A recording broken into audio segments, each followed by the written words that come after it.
박동욱이라는 검찰총장 입신 출세한 그분이 요물 같은 여자 한 사람 때문에 인생이 망가진 그 사례를 잠시 후 다시 한번 얘기해 보겠습니다. 오늘 뉴스 20여 분 로컬 뉴스가 나간 다음에 서울 뉴스 좀 알리고 끝내겠습니다. 우리 LA 경찰 LAPD에서 또 행사를 합니다. 10월 6일날 많이 참석해 주시고 또 LA 사찰 간호사 대련 선사님께서 지우 선사께서 우리 교민들을 위해서 명상태 법회에 관련된 메시지가 있습니다. 나중에 보도해 드리겠습니다. 그리고 타운에 우리 코레타운에 불법 택시들 많죠. 제가 불법 택시를 좀 고발했는데 불법 택시가 이제 합법 택시 될 수 있다는 그런 뉴스가 잠깐 나왔는데 좀 어려운 얘기입니다만 어쨌든 간에 세금을 내고 세금을 내는 경우에 한해서는 합법 택시 될 수 있다. 그 점을 명심하고 변칙적인 운영하지 말고 이런 불법 택시 때문에 합법 택시 하시는 분들이 지금 피를 보고 있습니다. 장사가 되지 않고 온통 싸구려 불법 택시만 이용하기 때문에 세금 내는 합법 택시 기사들이 배기자님 미치겠다 못 살겠다 장사 안 된다 울부짖고 있습니다. 우리 시당국자들 검찰 제가 제보를 했는데도 불구하고 움직이지 않고 있습니다. 뜸을 들이는지 지켜보겠습니다. 그 다음 우리 한인회관 건물을 관리하고 있는 동포재단 있죠. 어저께 우리 임춘 이사장들이 몇 분이 최근 사태 관련해서 신문에 광고를 냈습니다. 동포 여러분들 드리는 글이라고. 해외에 있는 분들은 무슨 말인지 모르겠습니다만은 동포재단 건물 빌딩이 좋고 월 수입이 좋으니까 몇 사람이 주도권을 지려고 했다가 불발이 됐습니까? 어쨌든 명의 소유권을 불법적으로 병약하다가 문제가 됐다. 그분들 다 제가 아는 분들인데 그 현장에 한인회관 주변에 큰 쇼핑센터를 지으려고 했다고 듣고 있는데 취지는 좋았다. 그러나 그 방법론에 있어서는 불법이었다. 문제가 되고 있습니다. 자, 한미동포재단 임성춘 이사장님 수고 좀 많이 해주십시오. 그 다음 썬데이저널지 보도가 되고 있죠. 이 LA의 변호사님들이 자문 변호사를 고용하라면서 한 달에 100불 정도면 된다고 얘기했습니까? 그런데 그분들이 돈을 처음에 200불 받았지만 나중에는 문제를 많이 일으킵니다. 브로커들이 변호사 행세를 하고 있다. 또 사건을 맡아가지고 제대로 처리하지 않는 분들이 있다고 하는데 또 좋은 분도 계시겠죠. 변호사님들. 변호사 선임하신 분들 200달러 내고 자문 변호사 서비스 회사 운영 잘 해주시기 바랍니다. 우리 썬데이저널지에 또 보도해서 또 비판적인 글이 나가지 않도록 해주시기 바랍니다. 자, 그 다음 우리 유스타 부동산 남문기지가 운영하고 있죠. 잘 되고 있습니까? 광고는 계속 나오고 있는데 경기가 바닥을 치니까 어떨지 모르겠습니다. 자, 그 다음 서울 뉴스, 한반도 뉴스 다이제스트 해보겠습니다. 박근혜 대통령의 소위 경제민주화 취지인지는 모르겠습니다만은 SK그룹 최태원 회장 그 두 형제가 지금 징역 3년 4년씩 받았죠. 이 무슨 일입니까? 회사 돈 약 400억 돈 이상을 빼돌려서 먹었다가 걸린 모양인데 어쨌든 간에 전무후무한 재벌 총수 형제가 실형을 선고받았다. 어쨌든 박근혜 정부 하에서 기업 총수를 좀 몸조심하기를 바랍니다. 그 다음 제가 좀 좋아했던 경찰청장 조현호 씨 지금 구치소에 갇혀있죠. 경찰청장까지 했던 분이 청장까지 했던 분이 말 한마디 잘못했다. 노무현이 차명 계좌가 있다. 숨기는 돈이 있다. 그 말을 임경묵 국가안보전략연구소 셉니다. 센 파트인데 여기 국가안보전략연구소 이사장 했던 임경묵 씨의 말을 듣고 발설을 했습니다. 그 바람에 명예훼손죄 등으로 구속이 됐는데 저는 오늘 이 시간 그 조현호 경찰청장이 제보하지도 않은 사람 말을 듣고 제보했다고 할 일은 없다. 그분이 경찰청을 떠나오니까 자연인이 되니까 제보하신 분이 제보한 사실이 없다. 부인했다. 나는 그렇게 판단하고 있습니다. 왜냐하면 조현호 경찰청장이 제보하지도 않은 사람을 제보했다고 말할 리가 없다. 그래서 판사가 좀 더 사실 심리를 제대로 하지 못했다. 그런 생각을 하고 제가 인터넷 뉴스를 올렸는데 지금 조현오 전 경찰청장 구치소 안에서 눈물을 흘리고 있을 것입니다. 가슴을 치고 있을 것입니다. 정의를 위해서 우정의 종각을 치고 타종을 하고 하늘 끝까지 울부짖으라 절규해라고 외쳤지만은 정의를 위해서 함께 고초를 겪지 않은 그런 동반자 친구가 없다. 이런 사실 앞에서 저는 통신부 기자도 눈물을 뿌리고 싶은 심정입니다. 구치소에 갇혀있는 조현오 미남 잘생긴 그 경찰청장이 얼마나 통곡 오일하고 있겠습니까? 분명히 너가 주둥아리에서 입에서 아가리에서 말을 했는데 왜 이제 하지 않았다고 부인하느냐? 여기서 오늘 저는 노무현 세력들이 막강한 이 시간에 제보자가 입을 닫았다는 그런 사실 앞에서 조현오 경찰 전 청장이 당했다. 이것이 오늘의 한반도 특히 남한의 상황이 아닌가. 이래서 앞으로 어떻게 정의가 실현되겠는가. 박근혜 정부가 앞으로 어떻게 4년 헤쳐나갈 것인가. 걱정스러운 생각입니다.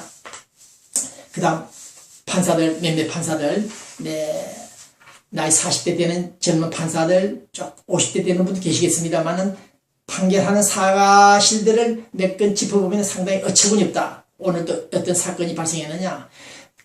북한 수령 김일성이가 잠들어 있는 만수산 기념궁전 있죠. 거기에 참배한 사람이 서울에 들어왔다가 잡혔습니다. 국가보안법 위반으로 북한을 찬양 공모했다는 이유입니다. 여기서 판사는 괜찮다. 우리는 동방 A지국이 아니냐. 죽은 사람 망인 그 사람 무덤에 가서 앞에 가서 절을 하고 명복을 비는 것쯤은 괜찮다. 이해할 수 있지 않느냐. 그런 판시를 했습니다. 판사가 여기서 통탕 개탄할 일이 아닌가 생각됩니다. 이놈의 판사들이 정말 배돼지가 부르니까 우리 한반도 실정 남한의 상황을 제대로 파악하지 못하고 있는 이 문제야 판사들. 북한 그 체제가 북한 상대가 누구냐. 우리의 국가보안법은 북한은 반국가단체로 규정하고 있습니다. 반국가단체법은 실정법입니다. 그 실정법이 폐지되지 않고 있는 한 우리는 그 법을 준수해야 됩니다. 법관이 법을 준수하지 않는다면 그런 문제가 있지 않느냐. 북한 여기서 이 문제를 가지고 풀면 1시간이 걸립니다만 어쨌든 간에 남북한이 동시 유엔 가입을 했고 6.15 공동선언 남북 하해 정신에 따라서 하해 협력 교류가 진행되고 있습니다만은 이사가자 상봉도 못하는 오늘 이 시간 북한의 실체를 아직도 파악을 못하고 있는 이 판사가 통일부 장관의 사전 승인을 받아야 북한에 가야 되는데 사전 승인도 받지 않고 또 그것이 개성공단 입주한 회사원도 아니고 정치적으로 북한 공작원에 말려들어서 평양에 가서 정치적인 행위를 했다는 자를 감싸주는 정상 참작을 하는 이 판사를 볼 때 오늘 이 대한민국의 사법부에 들어앉아있는 판사 또 검찰들 일부 당신들 문제가 있지 않느냐. 이래서 어떻게 대한민국 국가 존립이 그 존립 문제를 잡습니다. 판사들이 그 정도 문제로 대한민국이 붕괴하지 않는다. 국가 존립이 이태롭지 않다. 그런 말을 합니다. 당연하죠. 그놈들이 몇 놈이 평양에 올라가서 김일성 수령 앞에 절했다 해서 대한민국 존립이 이태롭고 국민의 생명에 훼손 지장이 있겠습니까? 많은 그러한 행위를 함으로써 우리의 가치관이 혼란이 오고 존립에 대한 의무, 국민의 책무에 있어서 하자가 발생할 수 있다는 것이 본기의 주장입니다. 비록 그 정도의 인사, 동방 A지국의 인성을 보여준 그 태도 참작할 수 있으나 아니 된다. 결코 북한이 대남측과 통일전략 전술이라는 선언문을 포기하지 않는 한 우리는 그들에 대해서 결코 잠정적인 남북관계, 내 통일을 지향하는 남북관계를 할지라도 국제평화주의나 평화적 통일에 저해된다고 우리는 판단해야 된다는 사실 앞에서 오늘 저는 다시 한번 김일성 묘 참배한 그 피고인을 무죄 석방시킨 항소심 판사들, 저는 그 사람들에 대해서 다시 한번 비판합니다. 대한민국 국가보안법을 부정하는 그러한 판사들 퇴출시켜야 되는데 그놈의 사법부 독립 때문에 우리가 마음대로 제재를 못합니다. 이러한 제재를 못하는 일부 법관들이 법관의 직권을 남용하고 있다는 사실 앞에서 우리는 또 한번 가슴을 칩니다. 법은 법이다. 법은 법이다. 구성요건에 해당된 위법성 있는 자를 처벌 못하는 판사들. 마지막으로 최동욱, 네, 억울한 분입니다. 제가 그분에 대해서 상당한 정보를 가지고 추적을 해봤는데 결국 그 자청수가 문제가 되지 않나 싶은 생각이 드는데, 오늘 저는 여성들은 그 여자를 비유할지 모르겠습니다만, 저는 엄격하게 판단할 때 그 여자가 어쨌든 간 아이를 비했다, 아이를 가졌다, 임신했다. 임신한다면 보통 10개월이죠. 10개월 동안 얼마나 고민했느냐, 이 아이를 낳아야 되느냐, 순산해야 되느냐, 분만해야 되느냐를 왜 판단 못하느냐. 상대가 금사건 아니건 간에 상대 그 남자가 씨를 준 그 남자가 나와 재혼할 수 있는가, 그 기대 가능성을 철저히 검토를 해야 되는데, 내가 금사 장중되니까 내가 아이를 놓으면은 내가 먹여 살리겠지, 그런 나쁜 생각 의도하에서 시도를 했는지 모르겠습니다만, 어떻게 보면 꽃뱀한테 걸리지 않았나 그런 생각을 해봅니다. 검찰 총수까지 된 분, 그동안 10년 동안 얼마나 마음고생했겠습니까. 그 여자가 검사장 사무실에 찾아 들어와서 행패를 부렸죠. 만나겠다고. 만나지 못하니까, 만나지 못한다 해서 안 된다 해서 문제가 될 것이 아니라, 네, 그런 액션을 볼 때 이 여자에게 좀 약간 문제가 있지 않나 그런 생각을 해봅니다. 네, 여자 명물 같은 여자도 있고 천사 같은 여자도 있겠습니다만, 어쨌든 오늘 최동욱은 여자 한 사람 때문에 신세를 망쳤다. 네, 그런 생각을 해볼 때 그 부인 되시는 분들 아이들 얼마나 마음 아프겠습니까. 어쨌든 오늘 최동욱 사건이 마무리되는 시간에 최동욱의 소위 전두환 전 대통령 추징금 미납금 환수, 또 그 다음 국가정보원장 원세훈 구속등에 대해서는 봉 기자는 동의합니다. 잘했다고 칭찬하고 싶습니다. 네, 그러나 여자 때문에 검찰청을 떠나 나왔다는 최동욱 씨 앞으로 제기하기를 바란다. 네, 상투직이 말이긴 합니다만 기원합니다. 네, 그 다음 박 대통령 기초임금 우리 노인들에게 20만원 약 $200 이상 준다고 했는데 그게 안 되는 모양이죠. 선별적으로. 네, 우리 국력이 좀 아직은 미약한 것 같습니다. 그러나 김한길 민주당 대표, 우리 박근혜 대통령이 죄송하다고 공약대로 이행을 못하자, 노인들에게 $200 이상 좀 주지 못하자, 참 나쁜 대통령이다. 직격탄을 날렸다고 합니다. 참 나쁜 대통령이다. 하필이면 그런 말을 어떻게 할 수가 있는가. 너희들은 얼마나 참 착한 사람들인지 모르겠다마는 대한민국 경제 상황에 있어서 선별적으로 노인들에게 지급하는 그 돈이 액수가 좀 차등이 있다 해서 참 나쁜 대통령 몰아치는 민주당 야당들, 여러분들의 그 본질 성격을 저는 이미 파악을 했습니다.